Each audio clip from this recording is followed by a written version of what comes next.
Bonjour à tous, on se retrouve aujourd'hui pour une petite vidéo autour de la modélisation d'un problème géométrique et de la résolution d'inéquations. Alors on part d'un exercice comme ça avec des points répartis dans le plan que vous avez sous les yeux. On a des données dans l'énoncé, hein. Déjà on a un énoncé comme ça, il s'agit de bien lire et reporter sur son papier AB égale 12, AD égale 8, les informations précises. Et le point M, ne dit rien de spécial sur le point M, à part qu'il appartient au segment AB. Voilà, et la question qui est posée, c'est où placer M pour que l'aire du trapèze AMCD soit supérieure à l'aire du triangle MBC. L'aire du trapèze AMCD. Ah oui, c'est bien un trapèze avec une base, petite base et grande base, et la hauteur qui est ici, et puis le triangle MCD. Alors, où le placer? Donc, a priori, comme moi je regarderais comme ça, l'aire rose là, a l'air d'être plus petite que la verte. Mais ça dépend de la position de M. Alors, la première démarche, elle est de se dire, je vais déjà me familiariser avec le système en me disant, tiens, si je plaçais le point A ici, le point M ici, vous voyez, ça me ferait plus petit. Non, ça colle pas. Si je le place ici, le point M, ah bah oui, là, clairement, l'aire du trapèze sera plus grande que l'aire du triangle qui sera formé ici. Donc il y a bien un endroit où, à partir duquel l'aire du trapèze va dépasser l'aire du triangle. Alors quand c'est comme ça, alors donc, la première démarche c'est de le faire au brouillon, hein, faire des essais, on refait la figure. Là j'ai triché, mais normalement on refait au brouillon vite fait, clac, on se refait la figure, et on se dit, ok, si je me mets là, non, ça va pas. Si je me mets là comme ça, j'ai pas l'air. Vous voyez, on se familiarise avec différentes positions de M. On dirait bien que là, l'aire du trapèze est plus grande que l'aire du triangle. Et c'est comme ça que petit à petit, on va s'imaginer la situation. Alors, une deuxième possibilité, c'est d'utiliser GeoGebra. Comme je vais vous le montrer là, en fait, on peut imaginer la figure et puis placer le point M et puis bouger et se rendre compte de ce qui se passe. Donc là, on a bien un trapèze. C'est délicat parce qu'ici, on voit pas trop la forme d'un trapèze. Ça commence à ressembler à un rectangle. Là, c'est un rectangle. Là, on ressemble plus à un trapèze. Et donc, vous voyez, on fait bouger le point M et on se dit, il y a bien un moment là. Ah, on dirait bien, regardez en haut, là, j'ai mis l'aire de AMCD 38, 39, 40. Ça descend. Ah ouais, on a dépassé là. Vous voyez là. Donc, on peut bouger comme ça tant de manière à trouver la bonne solution. Là, on n'est pas loin, 33, 34, vous voyez. Ah, 34, ça y est. On dirait bien que quand c'est M égale, je sais plus, j'ai le point M par là, là, 3,52. Ça a l'air de coller, à peu près 3,52 ou 3,5. Donc vous voyez, ça nous permet de se donner une conjecture. Il suffit que x soit plus grand que 3,5 pour que M ait une abscisse plus grande que 3,5 pour que l'aire du trapèze soit plus grande que l'aire du triangle. Alors maintenant, comment on va s'organiser sur sa feuille? Eh bien, l'idée, c'est de se dire, il va bien falloir qu'on mette une inconnue. Et notre inconnue, elle est liée à la position de M. Et donc là, il va falloir choisir une inconnue. En général, cette inconnue, on l'appelle X. Et ce que je vous propose, c'est de prendre comme inconnue la longueur AM. Vous voyez, on va positionner, on se fait un trait là. On va se dessiner un trait ici pour dire que ça, c'est AM. Et donc, cet élément-là, on va dire que c'est X. Mais il faut surtout faut surtout pas penser que X vaut 3, vous voyez. C'est la position, là, dans cet exemple-là, on est à 3, mais ça va bouger, quoi. Donc, pour nous, c'est X. Donc, comment on va rédiger ça? On va formaliser ça en disant soit X correspondant à la longueur AM. D'accord? À partir de ce moment-là, il va falloir décrypter l'ensemble de la figure. Décrypter l'ensemble de la figure, ça va être de se dire, ok, je reporte sur ma figure l'ensemble des informations. Ici, j'ai quoi? J'ai 8. Ok, je marque là, j'ai 8. Ensuite, ici, on avait DC qui vaut 5. Hop, vite fait. Ça prend pas beaucoup de temps. Mais une fois qu'on a toutes les infos sur la figure, c'est beaucoup plus simple. Ici, j'ai 5. Et puis, on me dit que AB vaut 12. Allez, hop, c'est parti. Pour AB, je me place, AB vaut 12. Donc je positionne les informations. Et puis tout à l'heure, j'aurai besoin de BM. Voilà. Alors, si on regarde AB vaut 12, je le place. Et puis maintenant, la question, c'est combien vaut MB? Alors, ça donne envie de dire que ça vaut 9, puisque X, le point M est à l'abscisse 3. Mais en réalité, ça va bouger. Alors ça, c'est une question qui pose problème des fois. Alors, il faut s'imaginer. Si mon point M, il est là, eh bien, j'aurai AM vaut 1, et tout le reste vaudra 11. Mais ce ne sera pas forcément là à chaque fois. Et comment j'ai fait le 11 là? Ben, j'ai fait 12 moins 1. S'il est là, j'ai 2 là, et je fais... Là, je serai à 8. Ah oui, j'ai fait comment pour avoir 10, pardon? Eh bien, je fais 12 moins 2. Et si je suis là, je fais 12 moins 3. Et si je suis là, je fais 12 moins 4, etc. Et là, vous voyez, on commence. L'idée, c'est pas de calculer le 12 moins 4, se dire, je fais 12 moins la longueur AM. Et la longueur AM, c'est X. Et on peut établir directement, et vous voyez, ça y est, le raisonnement, il est abouti là. Donc, eh bien, j'obtiens que BM, pour calculer BM, je fais 12 moins le nombre que j'ai pour AM. Donc 12 moins X. Eh bien, c'est réglé, ça y est, j'ai mon BM 12 moins X. Alors, certains diront, mais non, mais je ne l'ai pas, j'ai des X dedans. Mais oui, mais on va tout exprimer le problème en fonction de X. Voilà, alors, bon, on a pas mal de choses ici. Est-ce qu'on aura besoin des côtés? Là, je ne suis pas sûr, du triangle. Maintenant, la deuxième chose à faire, c'est de répondre à mon problème. Eh bien, j'ai besoin de l'aire d'un trapèze. Eh bien, je vais écrire l'aire du trapèze AMCD est égal. Et là, j'ai besoin de faire référence à une formule. D'ailleurs, je vais réutiliser le trapèze qui est ici. Pour faire plus simple, eh bien, j'en fais un petit bien connu que je suis habitué à voir. Hein, comme ça, ça va me clarifier les choses. Voilà, je me fais un trapèze. Et la formule, c'est quoi? Eh bien, c'est la base, grande base, plus... Hop là, je fais des bêtises. C'est la grande base, je vais l'écrire d'une autre couleur. Donc la grande base... Ah bah, j'ai mon crayon qui ne marche plus. Voilà, ça y est, j'y suis.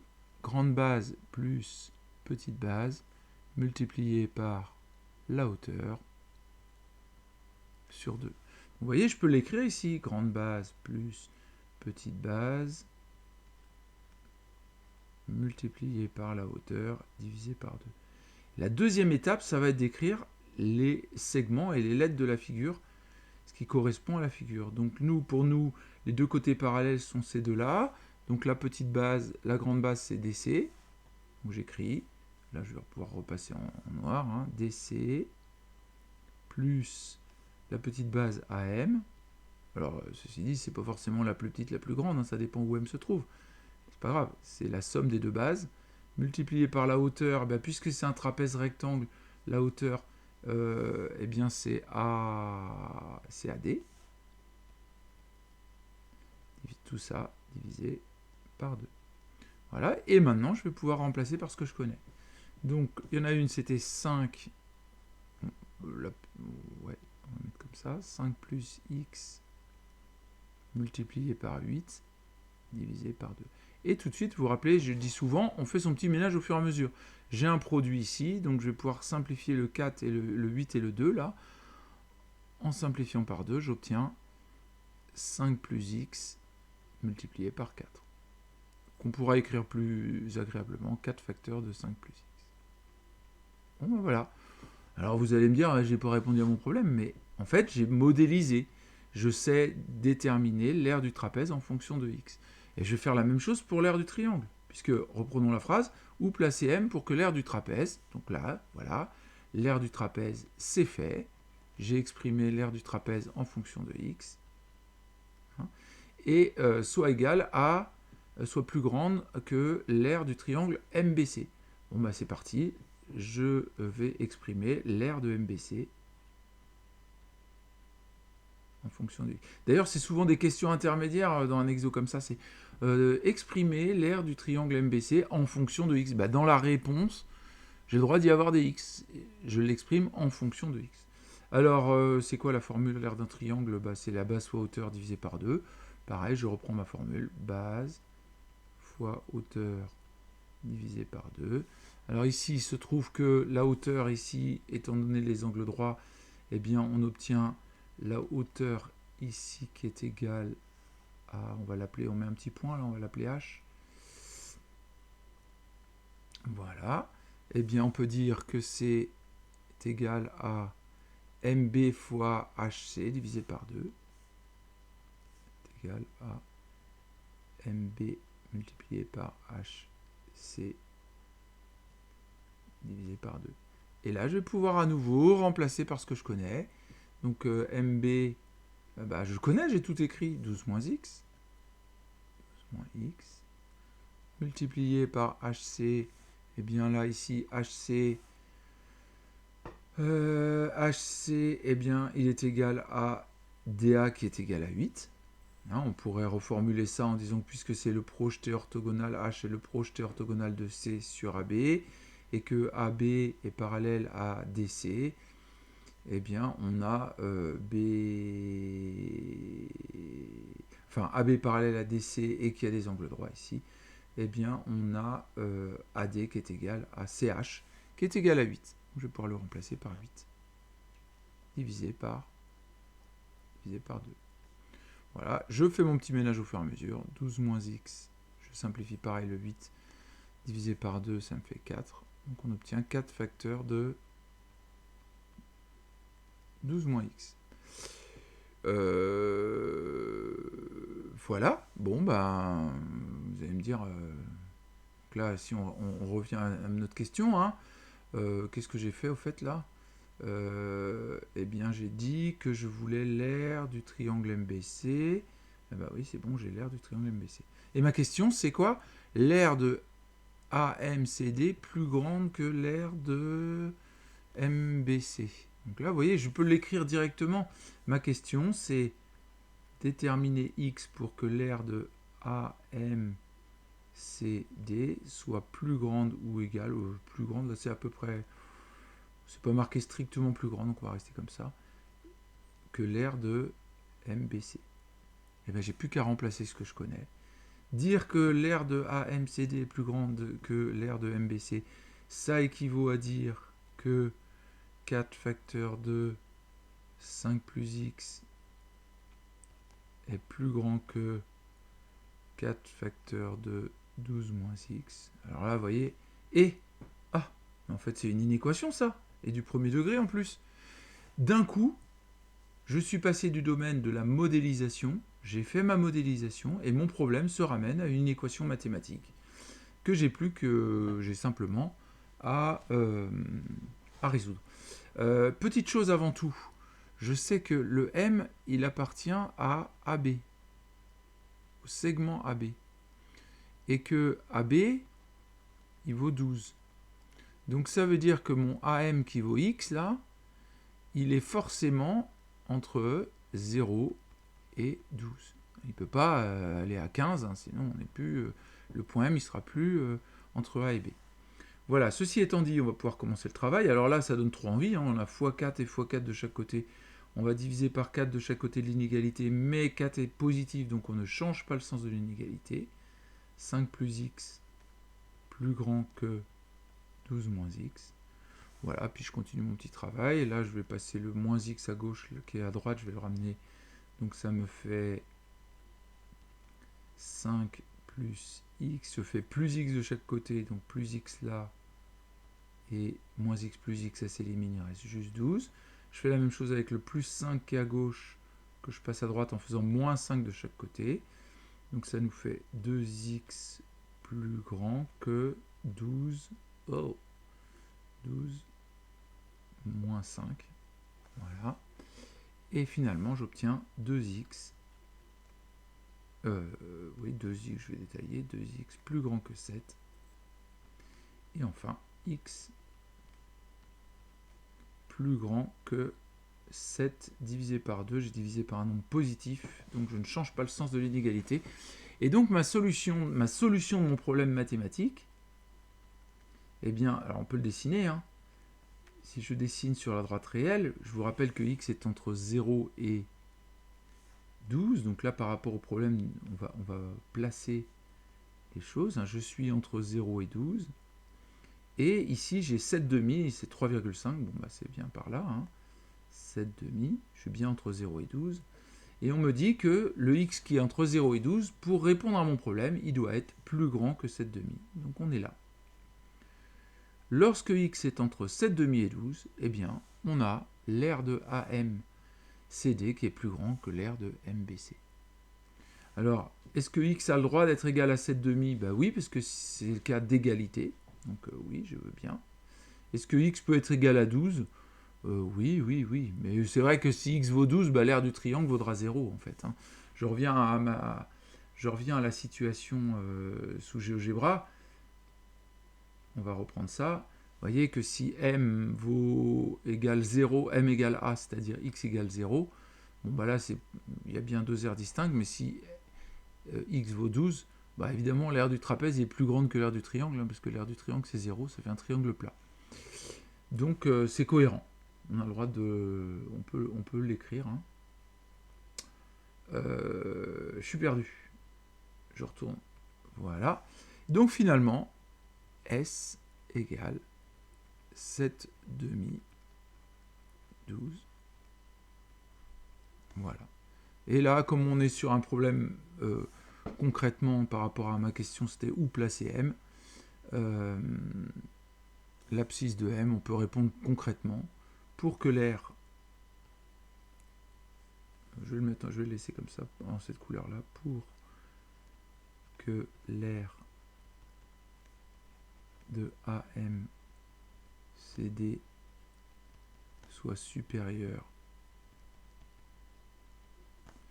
à celle de MBC, il faut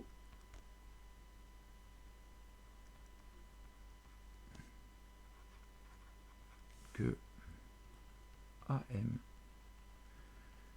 soit compris entre 7,5 et 12. Voilà, on essaie de formuler une phrase en lien avec mon problème. Voilà. On regarde quand même. Ça me donne envie de voir la figure. Est-ce que ça vient confirmer ce qu'on a dit? Confirmer ce qu'on a dit. On reprend. Regardez en haut là. On a AMCD 20, 47. Non, le trapèze gagne pas. Le trapèze gagne pas. Le trapèze gagne pas. On est rendu à 3.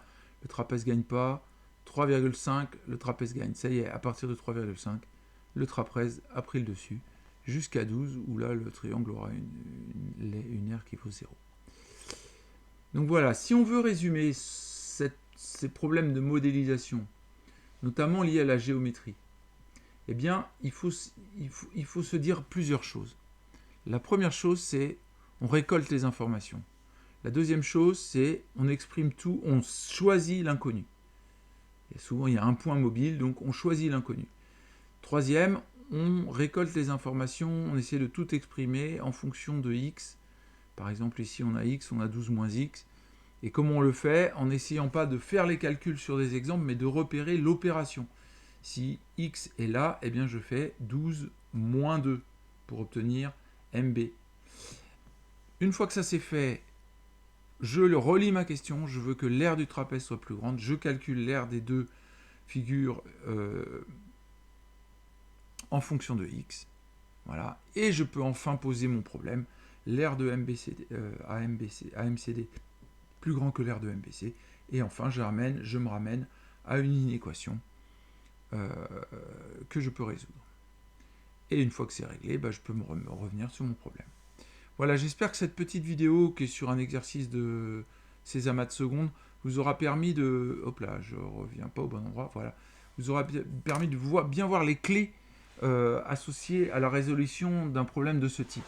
Je referai d'autres vidéos avec des problèmes plus de la vie courante. Là, on est bien sur un problème d'optimisation lié à la géométrie. Pas d'optimisation, mais de résolution de contraintes liées à la géométrie. Voilà, j'espère que cette petite vidéo vous aura servi et je vous dis à très bientôt. Au revoir.